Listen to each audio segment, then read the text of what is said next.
कभी आपने सोचा है कि हम किसी साधु के पास जाते हैं और साधु से कहते हैं कि भगवान, या मंदिर में जाके या पुजारी महाराज से कहते हैं या किसी ऐसे सिद्ध पुरुष से कहते हैं कि आप मेरे लिए प्रार्थना करना कि हमारा फलाना कार्य बन जाए। यानी हमारे इसका मतलब जिससे हम कहते हैं उसकी अपेक्षा हमारे अंदर कैपेबिलिटी कम है, या हमारा कनेक्शन भगवान तक नहीं है, तभी तो हम दूसरे से कहते हैं। और हमें ये बिलीव होता है, विश्वास होता है, ट्रस्ट होता है कि जो सामने वाला व्यक्ति है वो कहेगा तो हमारी इच्छा पूर्ण होगी। यानी एक छोटी, एक 5 मिनट की, 5 तो छोड़ दीजिए, 30 सेकंड की बात हमें बिलीव है कि कोई कहेगा तो हो जाएगी। क्यों? इसके 2 कंडीशन समझिए क्यों बिलीव है। पहले ये समझिए, पहला तो ये है कि हमें ट्रस्ट है कि ये व्यक्ति भगवान से जुड़ा है, तभी हम उससे कहते हैं। दूसरा, उस व्यक्ति पे हमें ट्रस्ट है, यकीन है कि ये व्यक्ति की पुकार भगवान सुनेगा। क्यों? क्योंकि ये जब पुकार करेगा तो इसका मन एकाग्रचित होगा, या ये व्यक्ति इस चीज में निपुण है, तभी करते हैं ना। किसी साधु के पास जाते हैं, चरण छुए, महात्मा जी मेरा फलाना कार्य कर दीजिएगा, या प्रार्थना कीजिएगा भगवान से कि हमारा फलाना कार्य बन जाए, या फिर उससे कहते हैं साधु से कि कृपा कीजिए, आशीर्वाद दीजिए कि हमारा फलाना कार्य बन जाए। यानी 30 सेकंड की साधना या 30 सेकंड का करने वाली वो क्रिया, हमें बिलीव है कि वो सामने वाला व्यक्ति कहेगा हो जाएगा। इसके पीछे एक तर्क समझिए। कैसे? कि वो व्यक्ति जिससे हम ये कह चुके हैं कि तुम ऐसा कार्य कर दियो, एक तो हमारा बिलीफ सिस्टम है कि ये कहेगा तो होगा, समझे ना। एक उस व्यक्ति की पकड़ भगवान तक है। 30 सेकंड के कार्य को क्या हम पूजा में नहीं बदल सकते? वो 30 सेकंड के कार्य को क्या हम अगर डिवाइड कर दें, 30 सेकंड के कार्य को डिवाइड कर दें कि अगर यही कार्य 1 घंटा हो जाए, यानी 30 सेकंड, जो जैसे 30 सेकंड एक बार कही किसी ने, वही अगर 1 घंटा कहता रहे तो उसका प्रभाव कितना देखोगा। या उसी 30 सेकंड की प्रार्थना को क्या हम डिवाइड करके 1 घंटे में या पूरे दिन में चेंज नहीं कर सकते? तो उसका कितना प्रभाव होगा वो 30 सेकंड। समझिए, आज हम उस 30 सेकंड को 1 घंटे में कैसे डिवाइड होगा। आप ज्यादा से ज्यादा 1 मिनट करोगे, लेकिन आपकी वो 1 मिनट की क्रिया कैसे पूरे दिन प्रार्थना में बदल जाएगी, कैसे पूरे दिन साधना में बदल जाएगी, आज हम इस विषय पे बात करेंगे। और एक ऐसी साधना, एक ऐसा नियम कि आप करके तो देखो, करके देखो। दुनिया का कोई भगवान, कोई इष्ट या कोई देवता या कोई माई का लाल ऐसा नहीं होगा जो इस साधना में की हुई विष पूरी न करे। वो साधना कौन सी है? अपनी माँ की साधना। अब तुम कहोगे माँ कौन सी? मैं नहीं कहता कि शेरा वाली की करो ना, मैं नहीं कहता कि किसी जूता वाली की करो, या कालका मैया की करो, या शंकर जी की करो, या उनकी करो। उनका एक विशेष स्थान है, उनका एक विशेष स्थान है। वो जब तक कृपा करेंगे आप पे, जब आप जुड़ोगे। तो क्या ऐसा नहीं हो सकता कि जैसे हम किसी से बात नहीं कर पा रहे तो किसी दूसरे के माध्यम से उससे जुड़ जाए? जैसे हमारा कोई कार्य है, हमारा कार्य प्रधानमंत्री से बनना है, पीएम मोदी से, और हम उससे जुड़ नहीं पा रहे, तो क्या ऐसा नहीं हो सकता कि हम नहीं जुड़ पाए तो कोई और न जुड़ा हो, किसी और के जरिए वहां तक बात पहुंचा दे जिस कार्य में निपुण हो। तो आज हम ऐसी साधना के बारे में बात करना चाहते हैं और तर्क बताएंगे, सटीकता बताएंगे कि क्यों, अगर आप ऐसा करोगे तो कैसे होगा। ये साधना बड़े भैया अपनी माँ की साधना। तुम कहोगे माँ की साधना कैसे? वो माँ नहीं, अपनी जननी माँ, अपनी माँ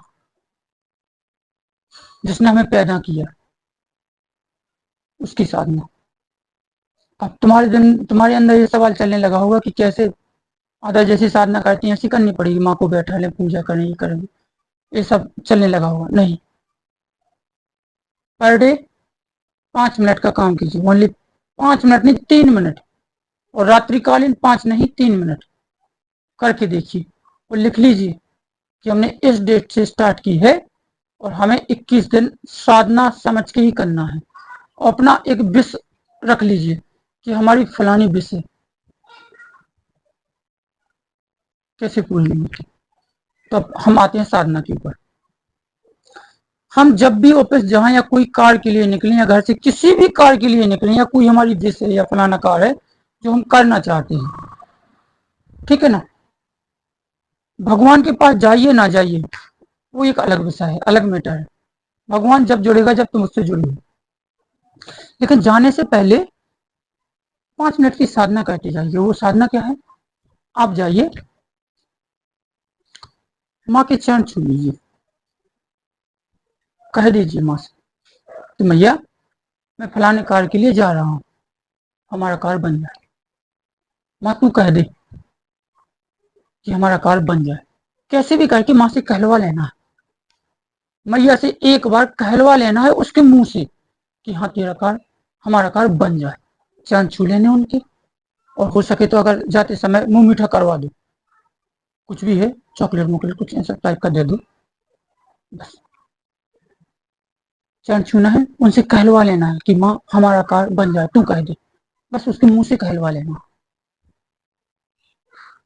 इसके पीछे का तर्क समझिए कैसे, मैं क्यों कह रहा हूँ। देखो तुम्हारी उम्र कितनी होगी, तुमसे तुम्हारी माँ कम से कम दुगनी उम्र की होगी, और तुमने वो चीजें नहीं देखी, वो उससे ज्यादा माँ ने चीजें देखी और समझी और संघर्ष भी किया है।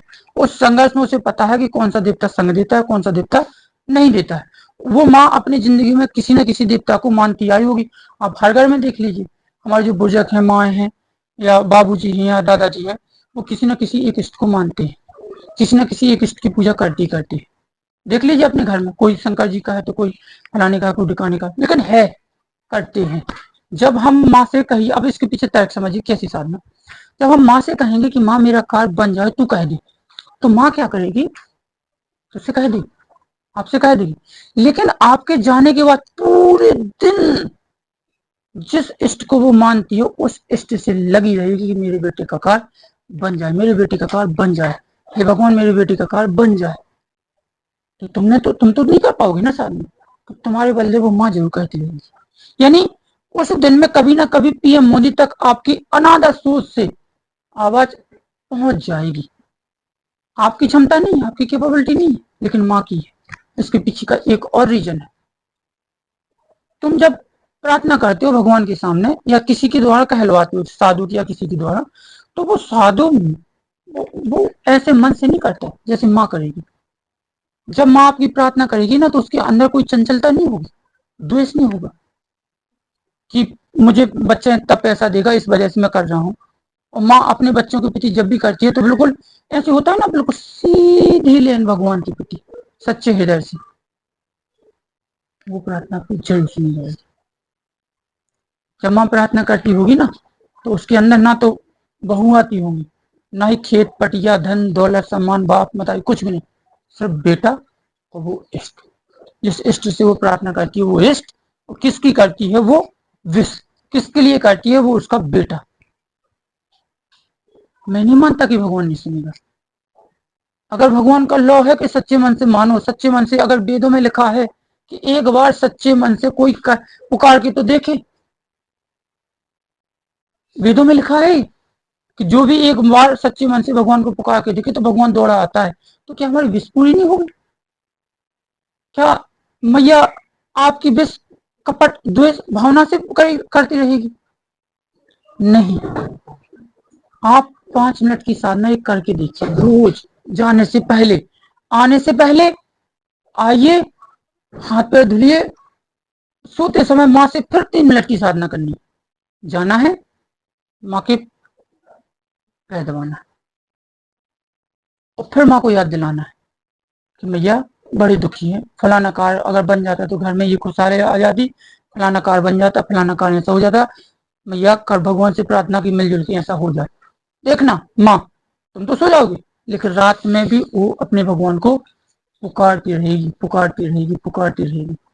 तुम्हारी पकड़ है हम नहीं जानते, लेकिन माँ की जरूर अपने इष्ट के ऊपर उसकी पकड़ जरूरी, क्योंकि आपसे दुगनी उम्र की है और आपसे ज्यादा मानने वाली भी है। क्योंकि जब आप पैदा हो रहे थे ना गर्भ में, तो वो उसी इष्ट को समझ रही होती है ताकि मेरा बच्चा सही सलामत बाहर आ जाए। वो उसी इष्ट को समझ रही होती है। जब आप चलना नहीं जानते तो कहती होगी भगवान ठीक हो जाए, चलना स्टार्ट कर। जब बोलना नहीं जानते थे ना, तब भी वो समझती होगी कि ये बोलना चालू कर दे, उसी इष्ट को। जब आप संघर्ष में फंसते हो ना, बीमार होते, तो भी माँ उसी इष्ट को ही समझती है कि हमारा बेटा, हमारा लल्ला ठीक हो जाए भगवान। और वही इष्ट। तो क्या माँ, जब तुम फंसोगे, तुम्हारा कार्य होगा, तो उस इष्ट को नहीं सुनेगी, पुकारेगी? वो इष्ट नहीं सुनेगा। जब तुम्हारे पैदा होते हुए उसने हेल्प की, चलने में हेल्प की, मुंह नहीं बोल पाते तब हेल्प की, ग्रो में हेल्प की, तो क्या अब वो इष्ट नहीं सुनेगा माँ की बात? लेकिन सबसे बड़ी समस्या क्या है कि हमें शर्म, लाज, हया, ये है। सुनने के बाद कोई करेगा नहीं, क्योंकि हमें लाज आती है। अगर बीवी की माँ की कह दो पैर पकड़ने के लिए, तो कई लोग तैयार हो जाएंगे, लेकिन अपनी माँ की नहीं करेंगे। करके तो देखिए, ऐसा कोई माई का लाल, ऐसा काम नहीं होगा, ऐसी कोई विश नहीं होगी। समय लगेगा, लेकिन विश आपकी जरूर पूरी होगी। बस आते समय एक काम कर लीजिए, माँ के लिए कोई ना कोई गिफ्ट, कोई ना कोई उपहार, कोई ना कोई चॉकलेट वगैरह कुछ ला के खिला दीजिए। तो भैया हम ये लाए थे, फिर दबा दीजिए, याद दिला दीजिए उन्हें तो भैया फलाना कार्य था हमारा, अभी पूरा नहीं हुआ। तुम सो जाओगे, पूरी रात माँ सोचती रहेगी, पुकारती रहेगी, वो फलाना कार, वो फलाना कार, वो फलाना कार। और उसी इष्ट को पुकारेगी जो जिंदगी से उसे पुकारती आ रही है। ना कोई अगरबत्ती लगनी है, ना कोई हवन होना है, ना ही कोई नारियल फूटना है, ना ही पैसे खर्च होने, कुछ भी नहीं होना। करके देखिए, अगर कार्य ना हो, समय लगेगा, पर इष्ट जरूर सुनेगा, जरूर सुनेगा, आपका कार्य होगा ही होगा।